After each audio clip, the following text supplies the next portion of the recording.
Good afternoon and evening and morning to everybody. I use those phrases because it's tomorrow in Australia, regardless of when you hear this. But also sometimes time is an eternal and man-made construct as well. And we're going to chat with Dr. Jimmy Jones about really something that's on our heart. I think on many people's hearts, mind, and soul, because we're entering this period of peace, peace on earth, goodwill toward women, children, and men. And that we've heard that mantra for several decades, several eons.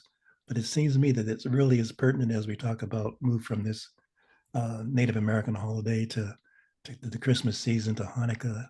It's really gets fascinating that people are going to be celebrating, but also people are dying as we speak and as you might be listening to this. So Dr. Jimmy Jones was kind enough to kind of weigh in and kind of talk to us for about 50 or so minutes, and we're going to have a dialogue about this Middle East crisis. And again, depending on your historical and historical perspective, it's been going on for decades and centuries. And I hope I somewhat laugh, but it also is reason for crying and lamentation. But Dr. Jones, good morning, afternoon, evening to you. Yeah, how you doing, Good, man. Tom? Thanks for taking the time to kind of share with us. And I could spend 55 minutes with your background in terms of Hampton and Yale Divinity School and Black Coalition and Islamic University and teaching Been a little bit busy, yeah. at Manhattan, uh, uh, and just being a really good soldier and servant here on the planet for your. I won't put you on blast in terms of the number of years that are embodied in that beard that you wear, but let's just say that you've been around for a few decades. So let's jump right in. I've decided to dedicate my December shows to this Middle East situation. Um, Not that our shows might solve the problem, but I'm so convinced that we just need to set, if not set the historical record straight, weigh in on what this historical narrative might be, not just for us, but for the future generations. This is a historical moment, I think, even that is tantamount to World War One, World War Two, I won't say World War Three, but it's a and crisis is an understatement. So Dr. Jones, weigh in, and we have about 55 minutes, and so there's no particular script that you have to follow. But given your experience, and also I want to just mention before you start talking, you've made at least, I mean, correct me here, I do want you to correct me, at least 10, 15 trips to the Middle East. Uh, about that, maybe a little less, maybe 7 to 10. Yeah. Yeah, so I mean, this is not just a cognitive conjecture on your part. You have been involved with this issue, not to mention your Islamic university. So let's kick in. That's enough for my soliloquy, and just glad to see you. And let's hear from you. I think Bismillah, this all of this is a matter of perspective and understanding history. And the first time I remember a connection to the Middle East, and we'll see how old you are here, is the song Exodus. Mm-hmm. It's sung by none other than Pat Boone. Spit Uh, it out. this land is mine. God gave this land to me. And the song was based on Leon Uris's novel Exodus, right? Mm-hmm. And from a very early age, I was raised in Roanoke, Virginia. I was trying to read everything in the library, and this book Exodus was one of the books. And this song Exodus became a number one hit in the United States with Pat Boone singing, Mm-hmm. very Christian, right? Not Jewish, right? And it's a song that stuck with me all of these years, right? Mm-hmm. This land is mine. God gave this land to me, this brave and ancient land to me. Though I'm just a man with you right by my side, with the help of God, I know that I can be strong. I mean, this was emblazoned on me Mm-hmm. where these words are part of who I am as a person. That's number one. Number two, my aunt and uncle, Aunt Bertha and Uncle John, who spent most of their adult life in Brooklyn, New York, in a relatively small storefront church. The only trip that I know that they ever made outside the United States was to Jerusalem. Mm-hmm. And this is a black inner city storefront church. And I can remember again as a young boy, and nothing about politics. This was all within a religious construct in the African American community. And you know how black churches get together, they go on trips.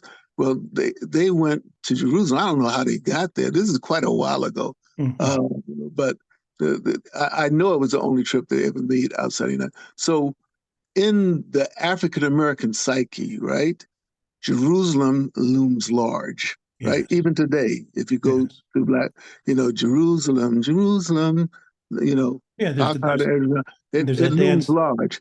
But There's that dance going on too, named Jerusalem. right, yeah. So it looms large as both a cultural uh, icon and a religious construct, right?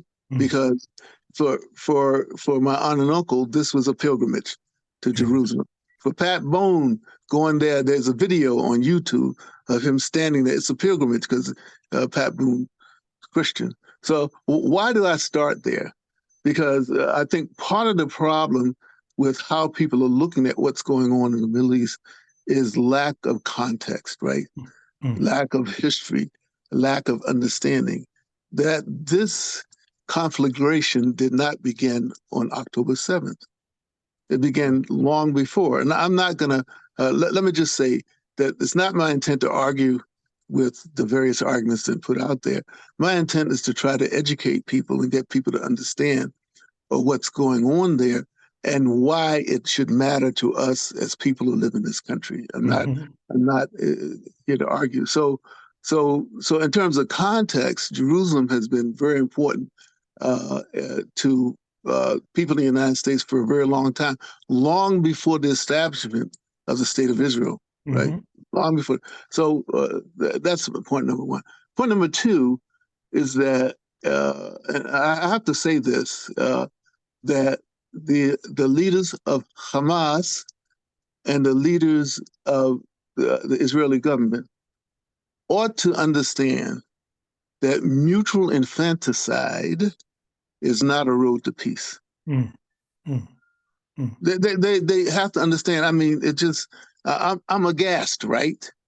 That one side would kill the other side's babies and vice versa, right? With some notion that this is going to bring peace. Yes. And I just don't get it. You know, you kill my babies, I kill your babies. And in the case of Gaza, I think this is the 5th incursion since 2005. And so this is the 5th back and forth, tit for tat, except Israel usually goes tat, tat, tat, tat, tat. And this time they've gone tat, tat, tat, tat, tat, tat. They've gone much higher than they've ever gone. And, you know, I just don't understand why these people, that is, again, the leaders of Hamas and the leaders of Israel, don't understand this. And that it is their people, and their babies, their women that suffer the most because of the decisions that they make.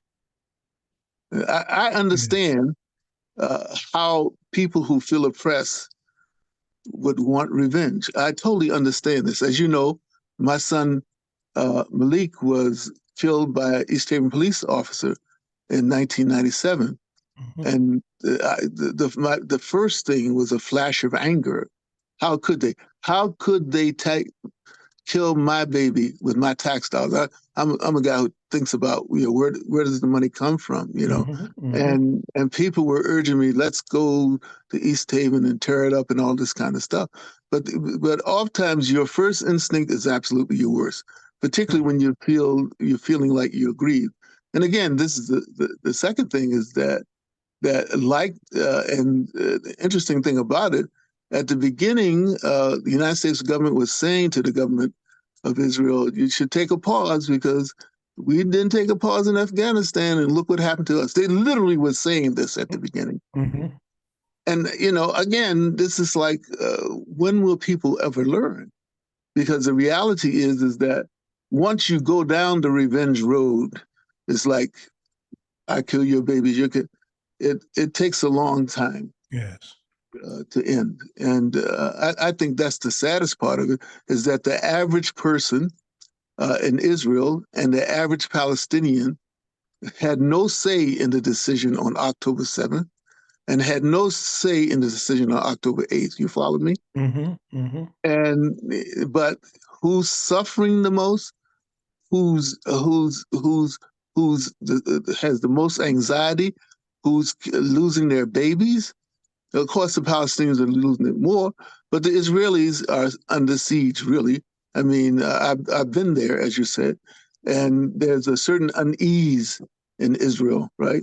As there is, I've never been to Gaza. I tried to go to Gaza, and they wouldn't let me in. That's another long story. But I've been to the West Bank. I have students that I've taught at Manhattanville College who are from the West Bank. I have a very dear friend, a doctor who was born in Jabalia refugee camp in Gaza. And every time I watch Al Jazeera a lot in order to educate myself, because the American news outlets just they let me down in terms of helping us to understand what's going on. But every time I hear Jabalia refugee camp, I think about Dr. Izzeldin Abu Leish, who's a friend of mine, who lost 3 daughters, right, and a niece in the 2009 incursion. Mm. And this story is worth telling, so many people don't understand it. What happened is that he was literally he's a medical doctor, he's a college professor, and he was literally in 2009 he was talking to his daughters about moving from Gaza to Toronto. They were literally just talking about it in 2009. And this is just after the historic election of Barack Hussein Obama. And he walked out of the room, they were talking about this, and an Israeli tank shot shells in the room. And in an instant, 3 of his daughters and 1 niece were killed. Dr. Izzeldin is a medical doctor. He's an OBGYN, well-renowned medical doctor, a professor, right? Just imagine being in his situation, being about 10 feet away from where his daughters were killed. And then you walk in, right?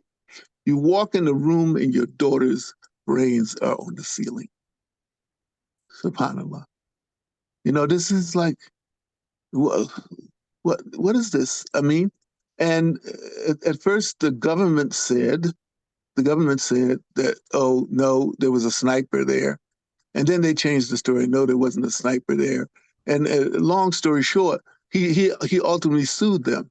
But the thing to understand about Dr. Izzeldin Abu Leish is that in spite of literally being within a few feet of his daughter, when they were killed by the occupying force, I mean, they don't like being called occupiers, but that's what they are. Even Ariel Sharon, who was a prime minister of Israel and a war hero, called it occupation before he had a stroke. He had a stroke and died. He called it an occupation. So if a war hero, Israeli war hero, and a prime minister would call it occupation, we don't. Somehow we're wrong because we're outsiders to call it occupation. And so the occupying forces, they did this, and Dr. Izzeldin Abu Leish, I mean, he reminds me of Abraham, right? That whom the Jews, the Muslims, and the Christians revere, his willingness to sacrifice his son, you see? And why does it remind me of this?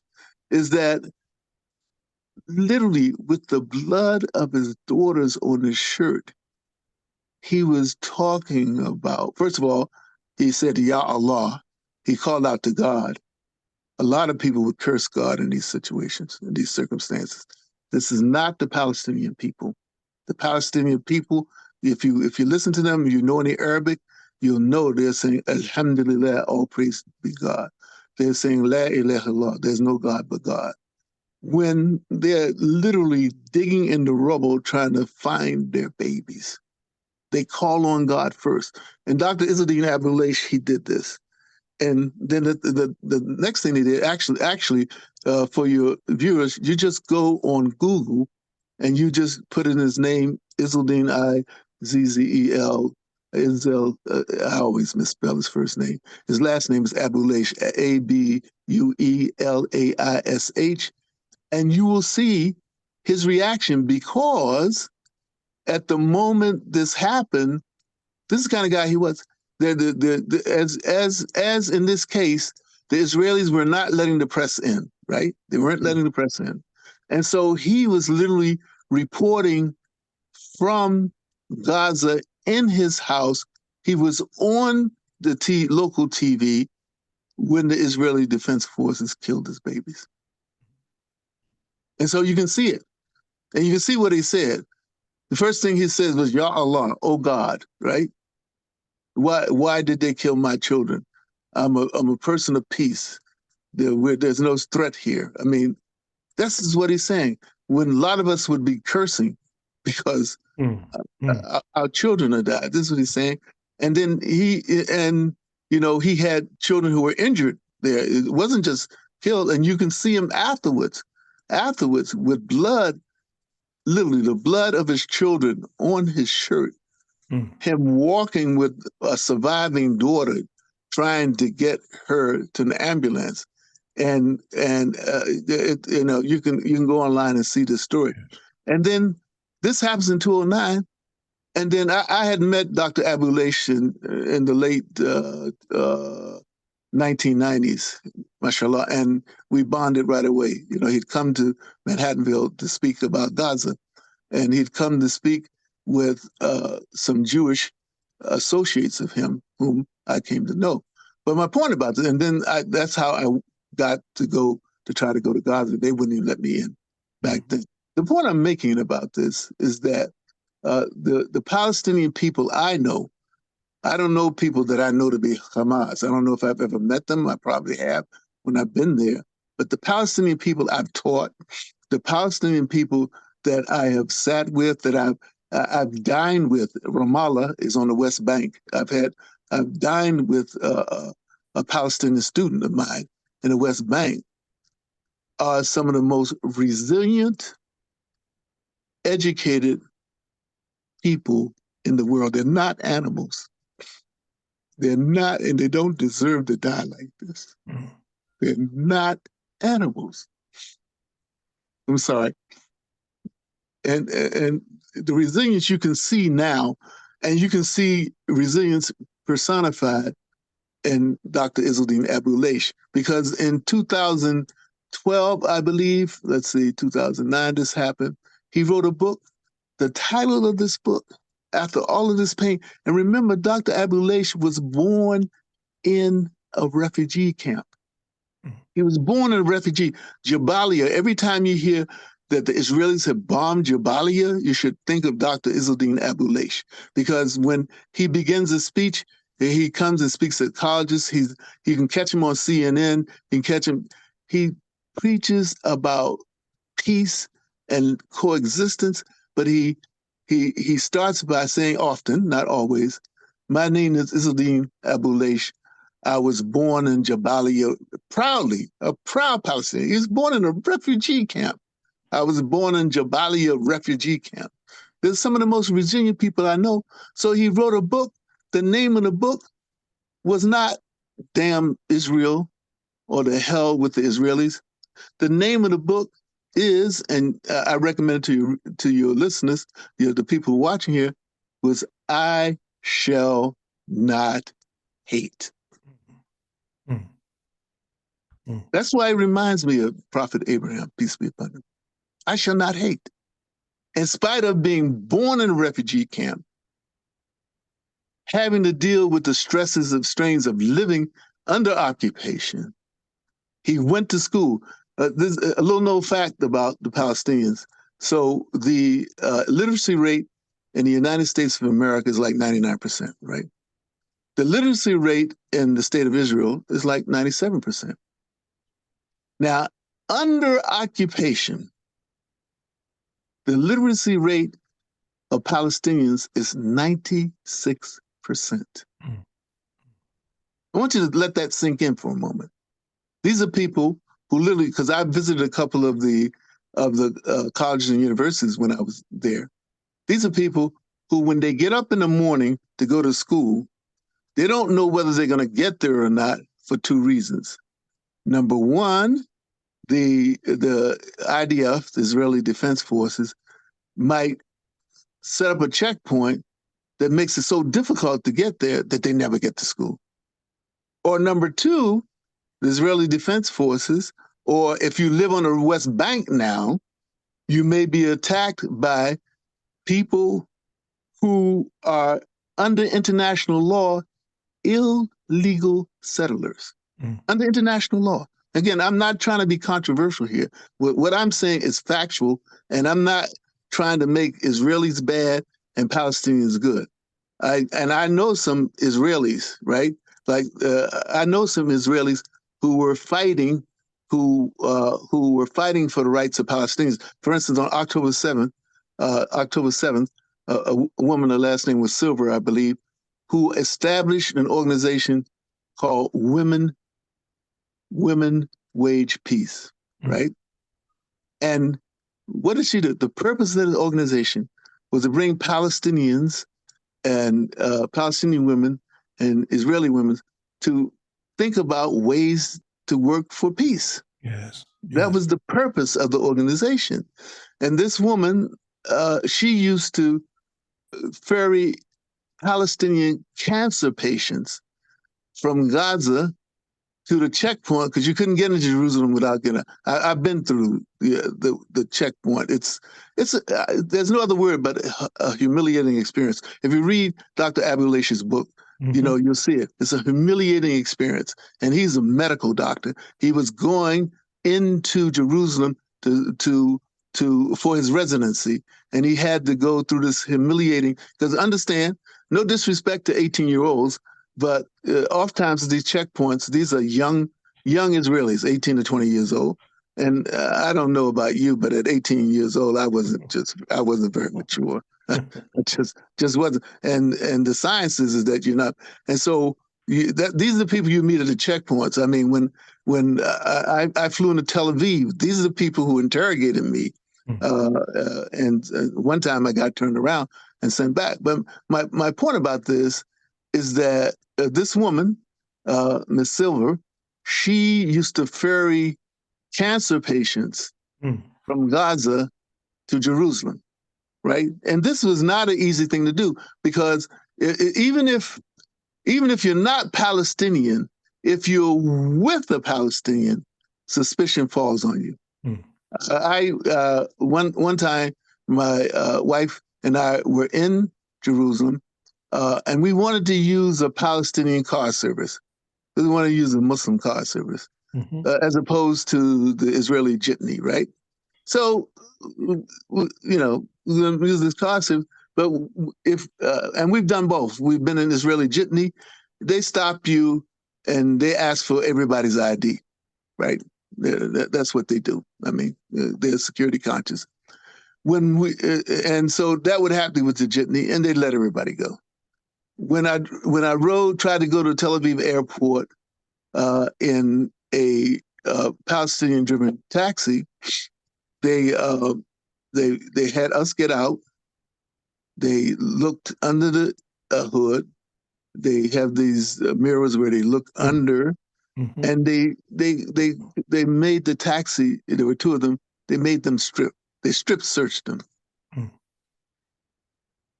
This is humiliating. These are not people who are, quote, known terrorists. These are Palestinians trying to make a living. I understand the mentality, because I had also walked the streets of Jerusalem years before, where suicide bombers had gotten on buses and blew up everybody on the bus. Let me just be clear here. As a Muslim, and I've said this to Israeli groups, I've said this to Arab groups, I've said this to Palestinian groups, I've said this to other groups. There's nothing in my understanding of Islam that calls for getting on a school bus and blowing up everybody, or walking into an ice cream parlor. This is what they used to do before they built the wall. Or walking into an ice cream parlor. These are Palestinian suicide bombers. Or walking into an ice cream parlor where a family is there trying to buy ice cream for their kid. I don't see anything in my religion that supports this. And I'm a professor of comparative religion, right? What I know of Judaism, and I have many Jewish associates, I know of nothing in Judaism that supports what's going on as we speak. I don't know. I don't know how people justify this, you know, it's not only as a Jew and as a Muslim, but as a human being. Helpless babies and incubators. As a human being, on that Saturday morning when the Hamas went into households, I've watched the stories of young Jewish children as young as there is a hostage as young as 3 years old. I know of nothing in Islam, and I'm really not an Islamic scholar, but I know a bunch. But I know nothing in Islam that condones the kind of behavior that went on. I don't know about the extreme behavior that people talk about, but just going through from house to house and murdering people and burning people. I don't know what it is. Who are clearly a 3-year-old is definitely a non-combatant. We have rules of engagement, just like the international rules of engagement. Muslims have rules of engagement. A 3-year-old, seriously. And so, back to Dr. Izzeldin Abu-Laysh, extraordinary human beings, right? He wrote a book called I Shall Not Hate. That's number one. Then number two, he set up a foundation called Daughters for Life in memory of his 3 daughters. Daughters for Life. What is the purpose of this foundation? The purpose of this foundation is to provide educational opportunity for young Middle Eastern women, right? Because he feels that if there were more educated women who were in leadership, we wouldn't have this kind of brutality. I'm in his camp. I'm in his camp. And so there's been since 2012, I believe, more than 30 young women have come from the Middle East to the United States and Canada.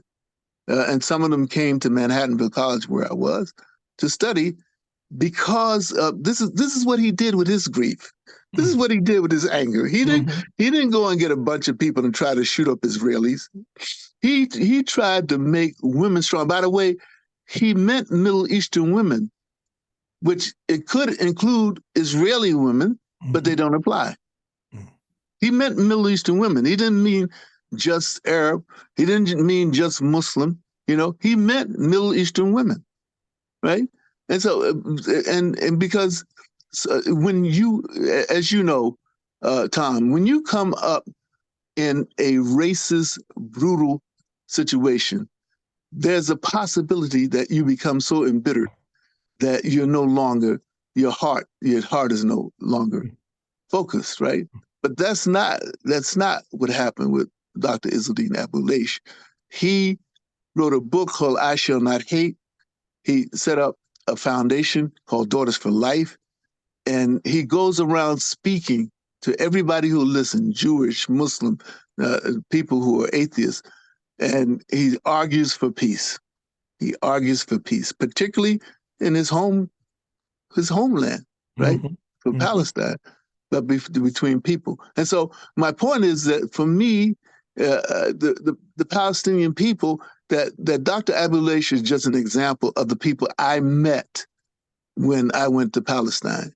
I mean, I'd be walking down the steps into the old city, toward Al-Quds, which is a holy place that Muslims pray. And I'd meet Palestinians, and they'd ask me where I'm from. I'm from the United States of America. And a couple of them gave me their phone number. And you know what they said to me? And I understand these are people under occupation, right? And they have to have checkpoints to get into to this very holy place to pray. They say, if you ever need any help, call me. I said, you seriously, dude? Mm. Mm. I said, seriously? And he was serious. It was serious. Mm-hmm. If you ever need any help. I mean, so the Palestinians I know, I don't know all of them. They're resilient, right? And they're educated. I mean, that is, to me, it is amazing that they have a 96% literacy rate under those circumstances. Yes, yes. Under those circumstances. This is the people who, as we would say in the Black community, who have their eyes on the prize. Mm. Right? They're not, I mean, and again, I watch NewsHour all the time, and they'll interview somebody.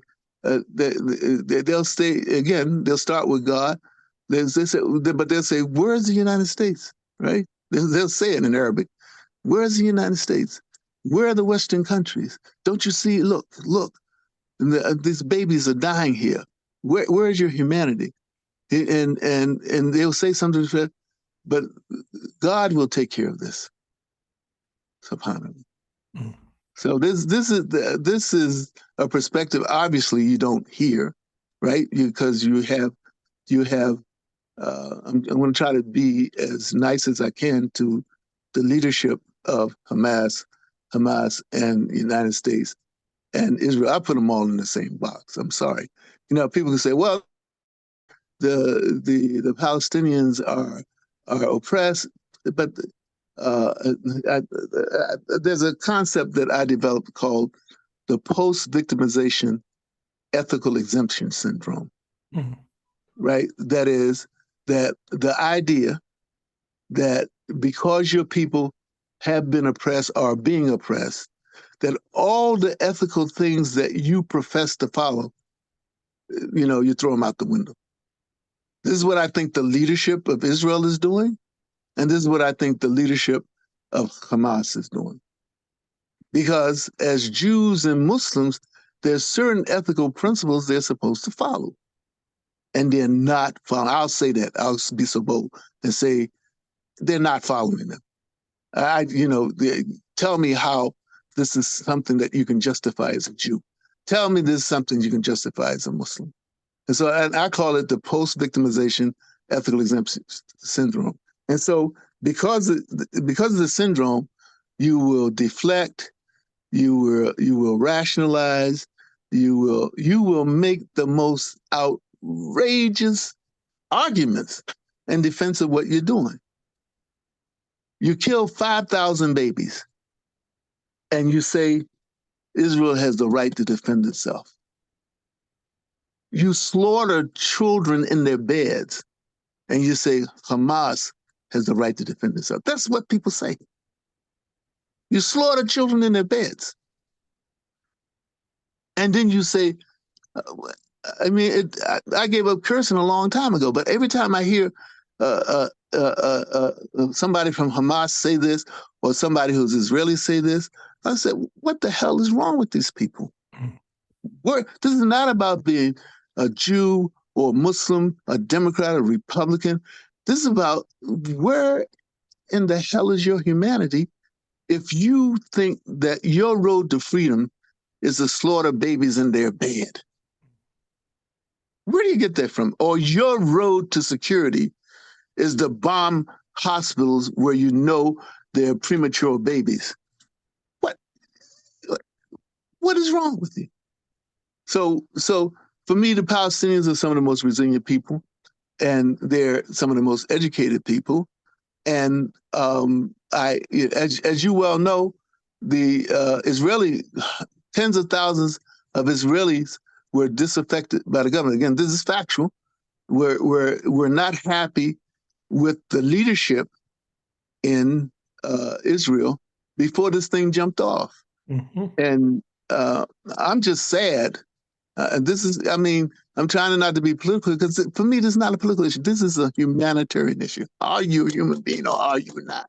Mm-hmm. Are you for slaughtering babies in their bed as Hamas did on September 7th or not? Are you for slaughtering premature babies or are you not? Right? Let's make the distinction here. And so this is not about Democrat, Republican, American, Jewish. This is about where is your humanity?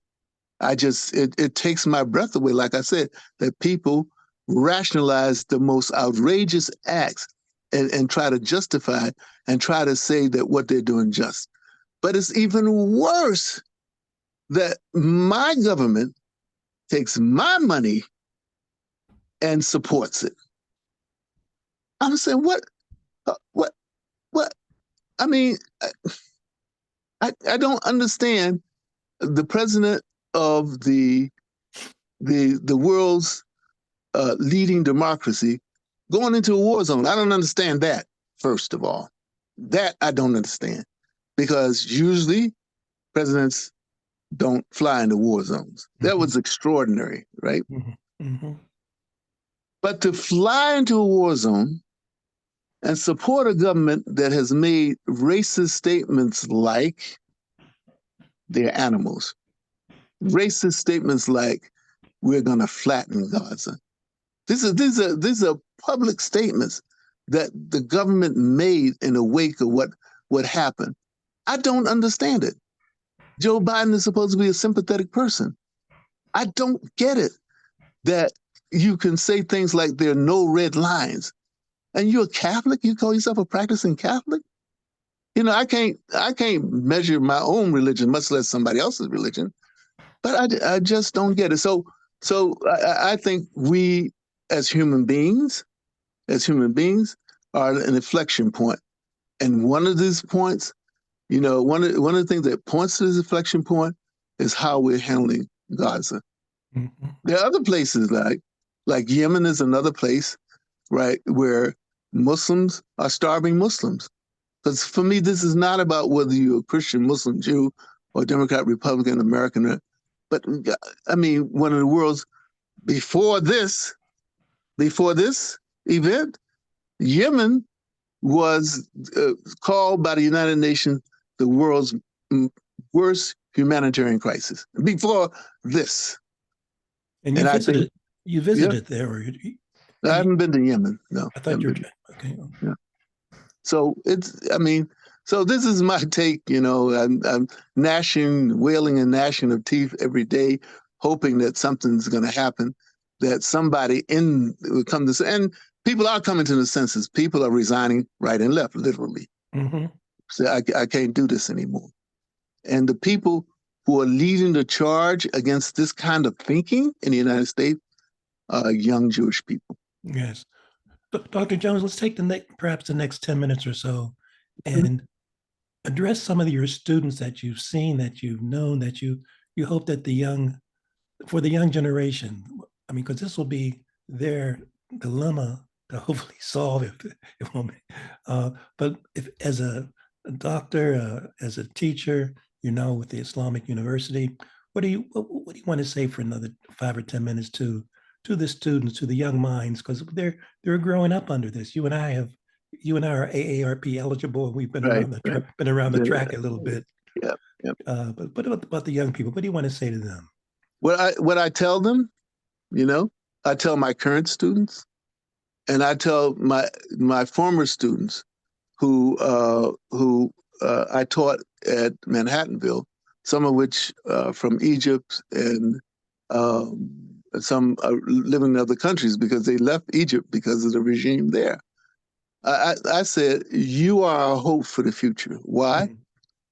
Because you're bicultural. Mm. You understand because Middle East culture is very different from American culture. And by Middle East, I include Israel. They want to, Israel. I mean, this kind of revenge-minded thinking is not. This is not just Israel. There's Muslim Arab countries have this kind of thinking as well. So I said to them, I said, you're bicultural, which means that you can speak the language and understand the culture of both the so-called East and the so-called West.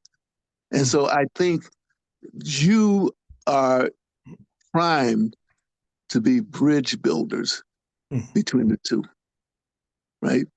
And in a sense, I have to go back to my friend, Dr. Izzaldine Abu-Leish. He's an example of that, right? He's a bridge builder because he was educated. Well, he was educated in Egypt, really, but he came here and he got a master's at Harvard. And he's bicultural. He understands American culture, even though he was born overseas. I mean, it needs this kind of person to bridge the gap because people are so busy othering people. Because you're black, you're other. Because you're Muslim, you're other. Because you're Mexican, you're other. And people need to be able to see through all of these things and see humanity. I mean, and I don't know if you read this book. There's a book called I'm a bibliophile, so I have a book for everything that I would recommend to young people, Right. well, no matter where they're from. Better, Not Bitter. It's by Dr. Yusuf Salam, who was one of the Central Park Five, who was unjustly accused. He was 15 years old, man. Yes. 15 years old. And they railroaded him. There's no question about it. They railroaded him. But because of his faith, this is Muslim, his faith, he was determined not to be bitter. Determined. He took the story of Joseph, which again, Jews, Muslims, and Christians. He took the story of Joseph, the young man who was betrayed by his family, sold into slavery, lied upon by the leader's wife, and he always called on God. I mean, this is the point. I mean, I'm gonna call people back to God. He always called on God first to help, to give him strength to have this. And so my message to these young people is that now that you're bicultural, that you understand the culture, and this is what, again, Izzaldine Abu-Leish is trying to get these young women to do. They come to the United States. Some of them stay here. Some of them go back. There are a few who've gone back, become doctors, and some stay here in the United States. I think that's part of our hope, that people have seen so-called both sides and understand how badly humanity can go wrong. Because they've seen it from the underside. And I would say, never let anybody treat you less than a human being. Never, ever. There's a Holocaust survivor, two quick examples. Holocaust survivor named Hetty Epstein. She was a Holocaust survivor, and the person she survived the Holocaust. And because she survived the Holocaust, she was a champion of Palestinian rights, right? This is her words, right? And she used to go around before she died. She would go around and she would talk to young people, right? And she would end most of her speeches with 3 pieces of advice. Number 1, don't be a bystander. If you got some power in a situation and you're seeing people being if you see people being abused, don't be a bystander.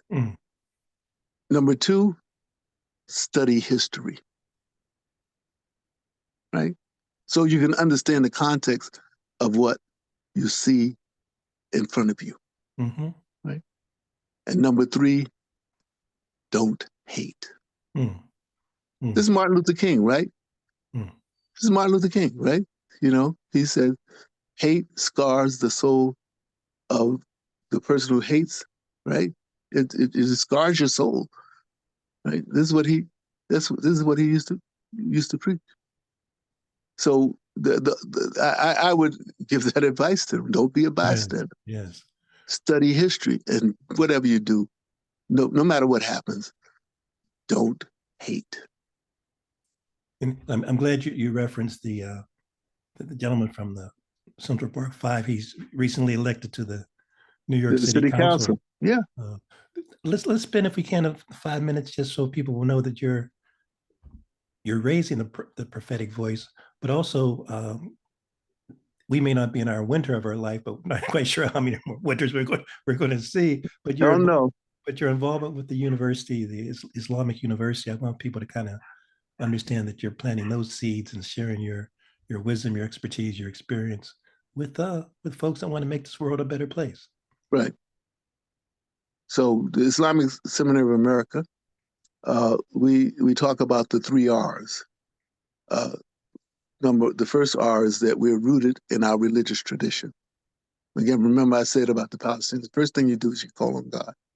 So whatever you do it has to be within those boundaries, right? Mhm.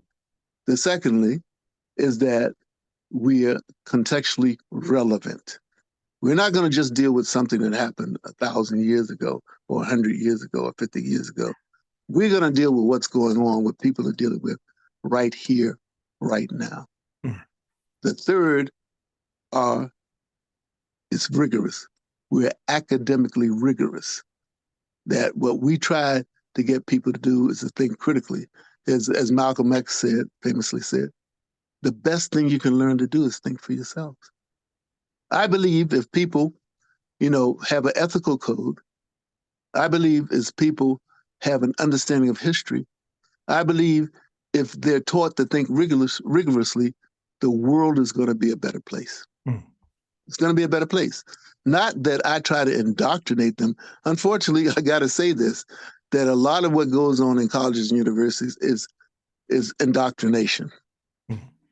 right? It's like it's the oppressed group du jour, whatever oppressed group that university favors. I mean, that's why, by the way, universities like Harvard are getting in such trouble, because somehow they think their role is to make statements for or against the group. At the Islamic Center of America, we have not made any statements on Gaza. We made no statements about George Floyd, in spite of the fact it hit pretty close to home for me, because a Mhm. police officer killed. And what's the rationale here? Is because when you wade into the thick of these things, it doesn't solve any problems as an Mhm. educational institution. What our job is to give people the tools to stand up unapologetically against what's wrong. That's our role. They should stand up no matter. This is up at Harvard, outside the law school library, they have quotations from lawgivers, right? The standards of law, and one of the quotations is chapter 4, 135 of the Quran, Mhm. right? Oh, ye believe, stand out for justice as witnesses to God, even if it's against yourself Mhm. or your parents or the rich or the poor. I'm paraphrasing. But Mhm. my point is that the kind of education that people ought to be getting in college and seminaries is an education that calls people, as Abraham, Prophet Abraham did, with, famously with his fathers and the people of his time, who would stand up and say, I'm sorry, Dad, that's wrong. That's wrong. So that's my message to folks. That's how we should try to raise our children. That's how we should try to educate folks, right? That as Malcolm X famously said at the end of his autobiography, he said, "I'm for truth, no matter who speaks it. I'm for justice, no matter it's for or against. I'm a human being first and foremost, and as such, I'm for whomever or whatever benefits humanity as a whole." Let's conclude on that note. That's so important and profound. Dr. Jones, thank you immensely. Thank you And, for the opportunity. and we'll do it again. All right. See you Bye. soon, neighbor. All right. Take All care. right. All right.